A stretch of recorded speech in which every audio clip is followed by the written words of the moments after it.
Hola, bienvenidos a Catedral de la Real y Ficción. Yo soy H.G. Quintana y quiero comentarte algo. Comenzamos. Hola y bienvenido. Os traigo un tema que tiene muchas aristas y diferentes puntos de vista.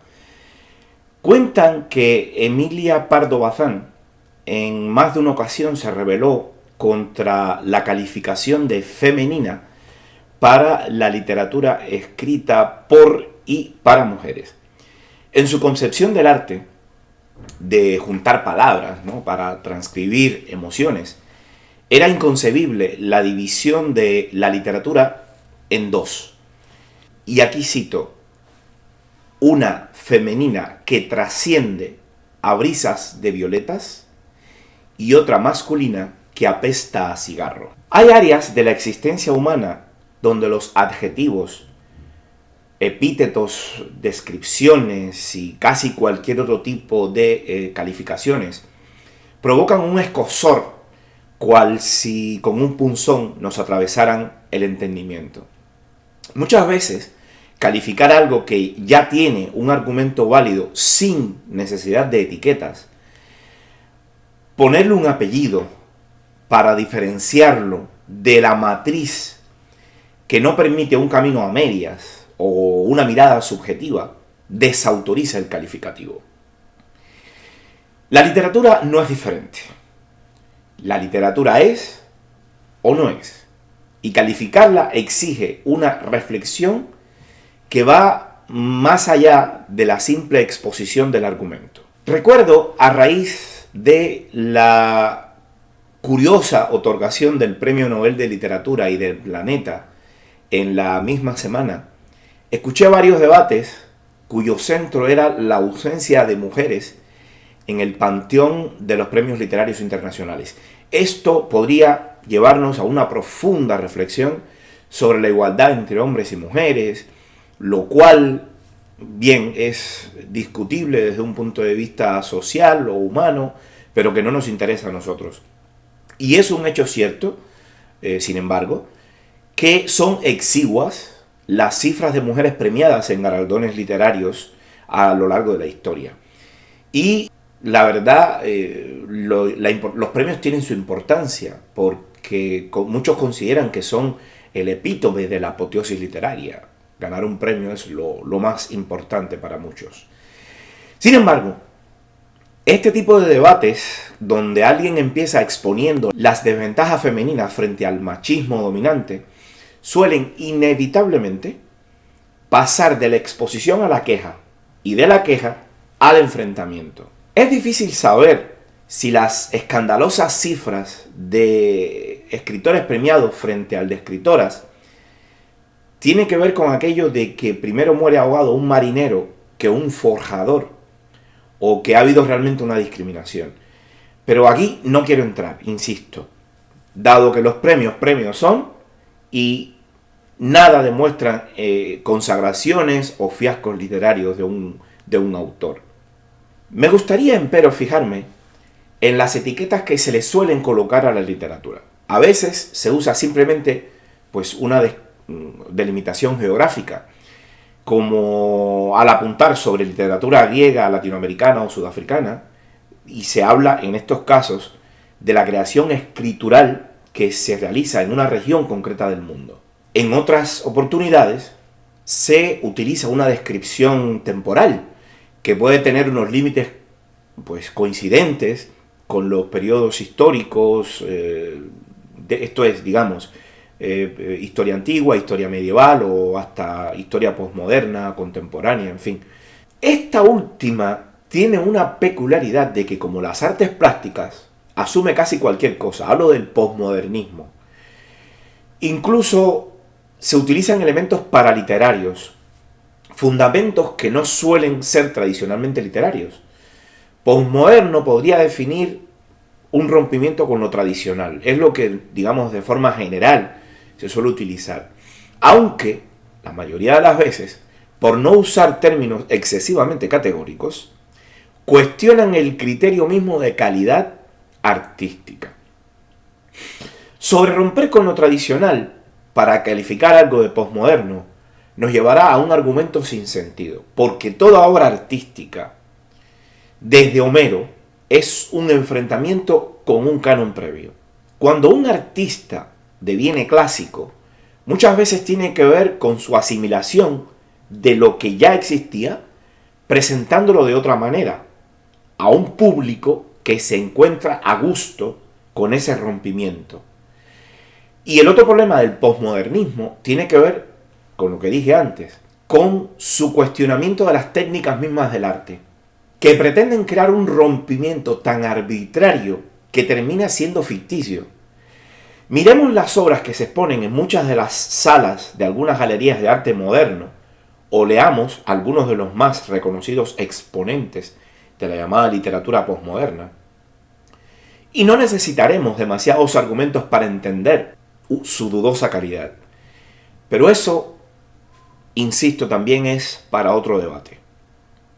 Regresando a mi rechazo a las etiquetas en la literatura, todos aquellos apellidos clasificadores de la literatura y el arte tienen un elemento común, que existen o se usan independientemente o incluso más allá del género o la calidad que los define, y se amplían o se restringen tanto como se requiera o nos venga en gana.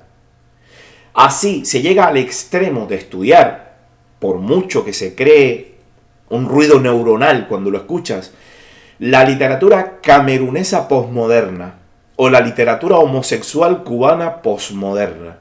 Esto se suele hacer muchísimo en el ámbito académico. Otro elemento que los identifica es que no tienen por lo general una clasificación definitiva contraria, y entiéndase contraria no como oponente, sino como inversa en el sentido de como la figura y la imagen, digamos, como cara y cruz. ¿Cuál es el anverso de la literatura moderna? Todo lo que no sea moderno.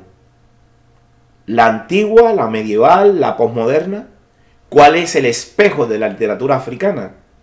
La no africana, la occidental, la hebrea, la asiática, no sé.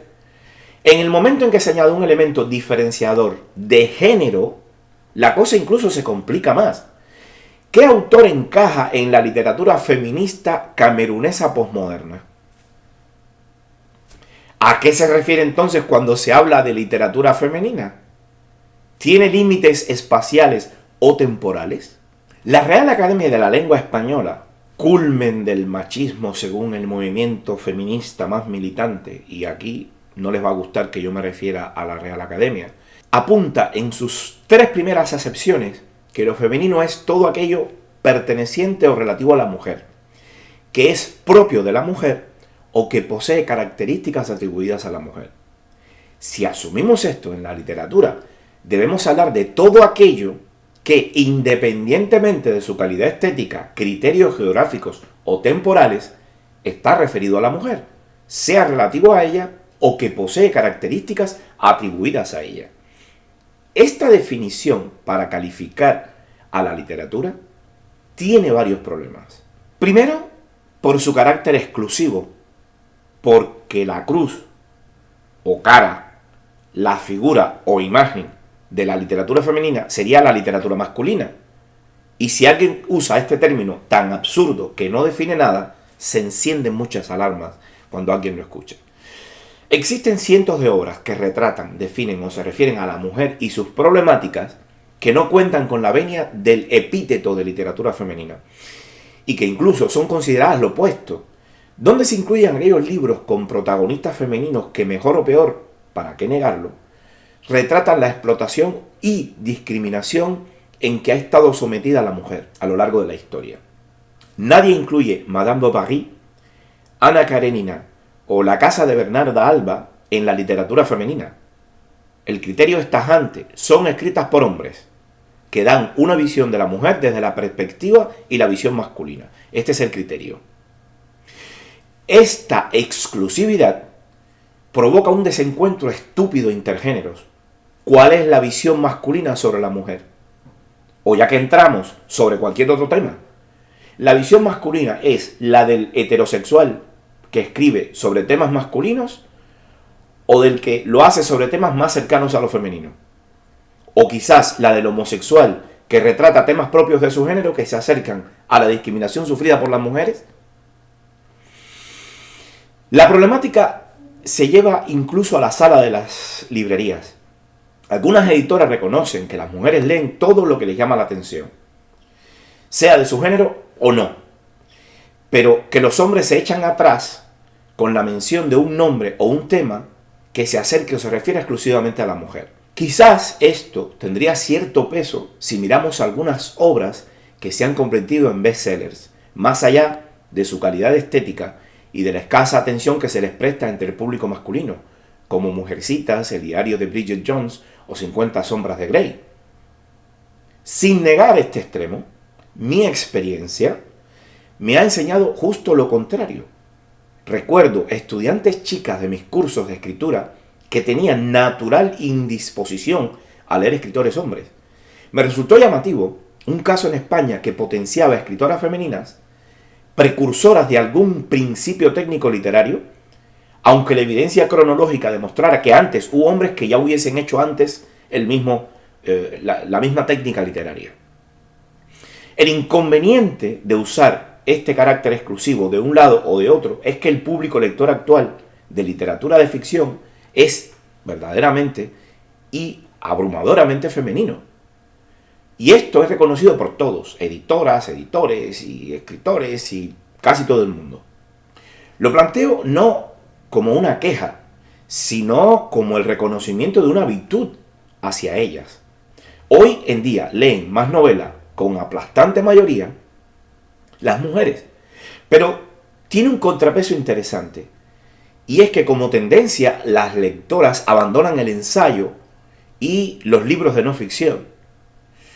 Se suele citar tanto esto último que ya es un tópico. Los hombres leen ensayo y las mujeres novela. Pero oiga, más allá del rumor, lo realmente importante es que existiendo un público mayoritariamente femenino, no tendría ningún valor real que el lector masculino renegara de Bridget Jones o los esparcimientos sexuales de Anastasia Steele o de Christian Grey. Pues ¿por qué? ¿Por qué no tiene importancia? Pues porque si leen más lectoras, el canon literario lo formarían las lectoras y no la tendencia machista de las estructuras masculinas de los premios a las que tanto se refieren. Mi experiencia, quizás, por ser subjetiva, en este caso me resulta curiosa. Como lector, he disfrutado novelas, ensayos y memorias que provocan un mohín de disgusto en muchos lectores hombres. Y cito como ejemplos a Coelho, a Murakami o Isabel Allende. Pero me ha dado temas infinitos de conversación con mujeres y una visión concreta sobre cómo abordar algunos de mis propios libros de ficción. Y me pasa que muchos de los grandes libros de la literatura que recomiendan amigos hombres, que tratan temas que supuestamente no son solo para mujeres, me dejan indiferente. Rayuela, por ejemplo, me resulta irritable, a pesar de que para mí su autor es uno de los mejores cuentistas de la historia de la literatura. Si te gusta Realificción y todo lo que proponemos en creatividad y aprendizaje de la ficción, en cine y literatura, nos ayudaría tu apoyo con dos simples gestos: un clic en me gusta y otro en la suscripción. No te pierdas las nuevas ideas y proyectos que vienen. Gracias y te esperamos. Como creador, me percato que mis libros suelen gustar entre un público mayoritariamente femenino. Cada vez que recibo un mail, un correo, una felicitación, suele venir de una lectora. ¿Por qué? Bueno, yo puedo aventurar una hipótesis. Quizás porque trabajo con personajes femeninos peculiares, o quizás porque miro determinados aspectos de la existencia humana con una visión que interesa a las mujeres, o sencillamente, sin darle muchas más vueltas, porque como ya dijimos, ellas leen más. El hecho es que por más que tenga o retrate problemas de la mujer, por ejemplo, Una gota de agua sobre la roca, o también en mi próxima novela que estará próxima a salir, está aún inédita, a nadie en su sano juicio se le ocurriría etiquetarme como literatura femenina. Me han colocado otras etiquetas, cubano, del exilio, disidente, pero en todos los casos el exceso, en especial, cuando ya va en caminos contrarios, suele devenir una virtud. Y en mi caso está por descubrirse, pero bueno, volvamos a lo principal, que es lo que importa. Si asumimos que literatura femenina es solo escritura por y para mujeres, y desechamos que la literatura femenina puede ser escrita por hombres, solo queda calificar como literatura femenina la que hacen las propias mujeres para las mujeres. Y este podría ser un primer rasgo para identificarla según los criterios que se exponen de forma tradicional, según las mismas opiniones de sus valedores. Literatura femenina es escrita por mujeres y para mujeres. Y ahora, ¿tiene algún valor estético una literatura de ficción escrita por mujeres y solo para mujeres? Oiga, cuidado, porque viene una trampa en mi pregunta. Indudablemente no. Las mujeres escriben tan mal o tan bien como los hombres, porque la buena literatura está escrita más allá del género del autor. Existe todo un predio de buena literatura, desde Safo hasta Joyce Carol Oates, y pasando por cientos de grandes escritoras como Jane Austen, o Charlotte Bronte, o Karen Blixen, que ningún hombre en su sano juicio dejaría de leer por ser mujer. Y otro gran predio de escritoras infames, y prefiero guardarme los nombres, que no deberían leer ni las propias mujeres en aras de mantener su buen criterio estético. Y esto es válido para ambos sexos. Ni se diga la de bodrios publicados por hombres. Emilia Pardo Bazán expuso su punto de vista con claridad. Dentro del terreno literario no hay varones ni hembras. Hay escritores que sufren inevitablemente las modificaciones inherentes al gusto estético de su edad. Y cuando el historiador, con espíritu sereno y maduro juicio, reseña los factos de las letras, no se le ocurre cavilar en si conviene a una mujer el estilo de Santa Teresa o el de Doña María de Zayas, el de la Victoria Colonna o el de George Sand. Estudia a la artista, la considera en relación a su época, pesa los quilates de su mérito intrínseco, lo mismo que haría con un hombre. Solo este modo de proceder es literario. Creo, como Pardo Bazán, que la literatura no tiene géneros. ¿Y acaso estoy siendo ingenuo al creer así? Cualquier escritor amateur a medias preparado sabe que la literatura, a diferencia de los géneros historiográfico y periodístico, trabaja menos con la exactitud de la realidad y más con la verosimilitud de las emociones que ésta produce. El escritor o escritora expresa emociones personales que se convierten en sentimientos universales, en verdades ficcionales que retratan, a veces desafiándola, la verdad tradicional de las cosas. Lo hace gracias a su capacidad para el manejo del lenguaje, su talento para escoger unas técnicas literarias y desechar otras, y una gran suerte que van desde que su obra llegue al público al que está destinado y que éste además lo entienda. Y esto va más allá de que el creador sea hombre o mujer, o que lo sean sus lectores. ¿Quiere esto decir que no existen temas exclusivamente femeninos o temas únicamente masculinos? Por más absurdo que sea, la experiencia real dice que sí existen temas que no gustan a un género y sí al otro. Existe un tipo de libros más atrevidos, sexual y dramáticamente, que leen solo mujeres y muy pocos hombres. Y existe otra literatura que aporta tramas sobre las guerras, los deportes y otros que han preocupado al hombre y que al parecer pocas mujeres leen. Quizás, más que temas, se suele hablar de una mirada femenina sobre estos temas universales u otros temas que han sido siempre retratados desde la visión masculina. Se dice que no tendrá la misma visión de la maternidad un hombre que una mujer, y que raramente podríamos ver un hombre escribiendo sobre esta experiencia. Lo mismo podría decirse de la experiencia sexual. ¿Cómo describir la rutina física femenina de un acto sexual si se es hombre?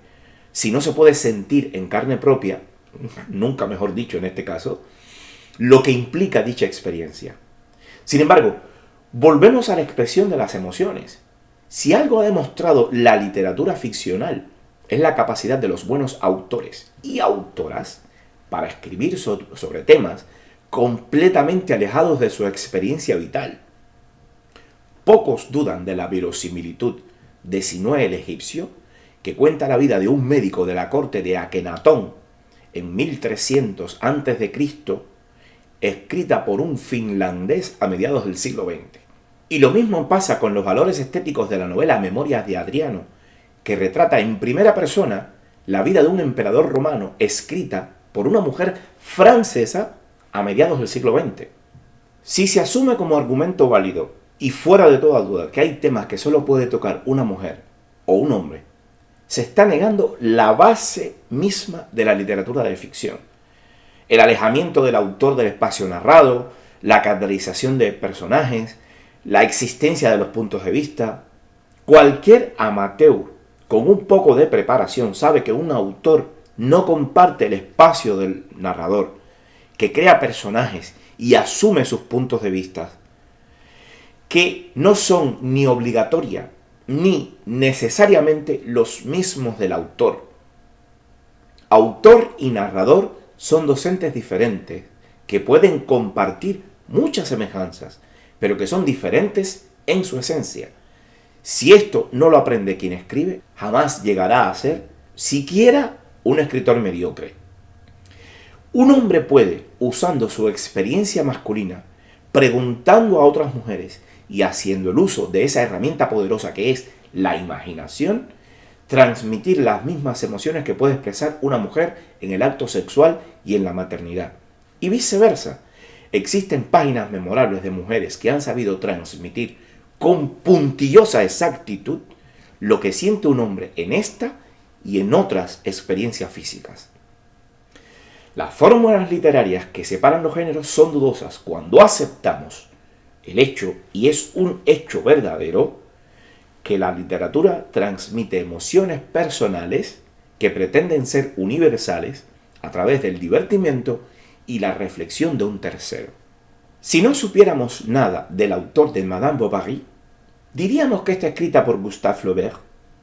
Y del otro lado, ¿quién duda del valor universal de Persépolis o Pollo con ciruelas, aun cuando Marjane Satrapi es una mujer que escribe con protagonistas femeninas?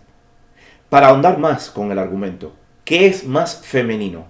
¿La casa de Bernarda Alba, escrita por un hombre, o la obra de Karen Blixen? Si se quitara el nombre del autor de cientos de obras escritas por mujeres u hombres, nos encontraríamos con una literatura universal, pura, desprejuiciada, que ha logrado llevar estas emociones al grado más alto de la expresión de la verdad y que dejarían en un lugar muy limitado estos remoquetes literarios que no sirven siquiera de manera clasificatoria desde el punto de vista académico. La literatura, como las verdades universales, es o no es. Ponerle adjetivos clasificatorios sirve apenas desde el punto de vista académico, y hasta eso es dudoso. Gracias y hasta el siguiente.